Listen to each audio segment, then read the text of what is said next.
কাস্টরে জাইলেরাই মাছ ধরে নিয়ে আইছে। আমার কাস্ট হচ্ছে আমি এই যে টাঙ্গাবো, শুগোবো, বিক্রি করে জোত তোলাবো, বাচ্চা নিয়ে খাবো। মাছ মারার জন্য আসি, এসে মাছ আমরা জাল জেলে আছে, নদীতে জেলে এসে মাছ ধরে নিয়ে আসে, এনে আমরা ডাঙ্গায় ফেলে শুকনো করি। বাইন্দে এগুলো শুকনো করি, 3 থেকে 4 দিন সময় লাগে শুকনো মানে খাবার উপযোগী করার জন্য। এটা রোদি, বেশি রকম রোদি শুকাই।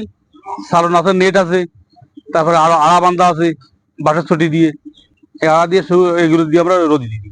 এটা বেসিক্যালি যদি এই শুটকি মাছ তো বিভিন্ন রকমের, মনে করেন যে এই লইটে, তারপরে ছুরি, এগুলো লাগে 3 থেকে 4 দিন।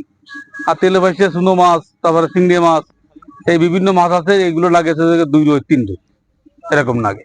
বিক্রি করি আমরা বেশি রকম ওই সৈয়দপুর ফাটাই, চিটাগাং ফাটাই, আর অনেক ফড়ি আছে জায়গায়, তারা নগদ টাকা দিয়ে বিভিন্ন সময় বিভিন্ন রেটে কিনে নেয়। বিভিন্ন মাছের দাম বিভিন্ন রকম দাম, এই দামে কিনে নেয় আর কি। নভেম্বর মাসের আমরা 3 তারিখে আইছি, আর মার্চ মাসে 31 তারিখ পর্যন্ত থাকবো। অনেক সময় আবহাওয়া খারাপ হলেই 2-4 দিন আগেও চলে যায়, আর আবহাওয়া ভালো থাকলেই মাস শেষ পর্যন্ত তাই।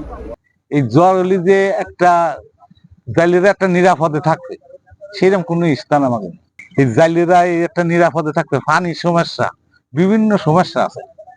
এই সমস্যাগুলো যদি সরকারে একটা পথ করতো, তাহলে মনে হয় আমাকে জালি দিতে সুযোগ সুবিধা ভালো হতো। ধরেন আমরা 6টা লোক আছি, প্রতি মাসে একাল নর্মাল 5,000 টাকা 6,000 টাকা খরচা আছে প্রতি মাসে, মানে চাইল বাজার, বুঝছেন?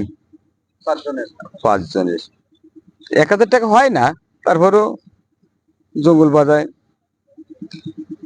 আর সিজন হিসাবে দেখা যাচ্ছে আমরা কেউ 50,000, কেউ 1,00,000, কেউ 80,000, কেউ 70,000, এরকমটা ইনকাম হবে।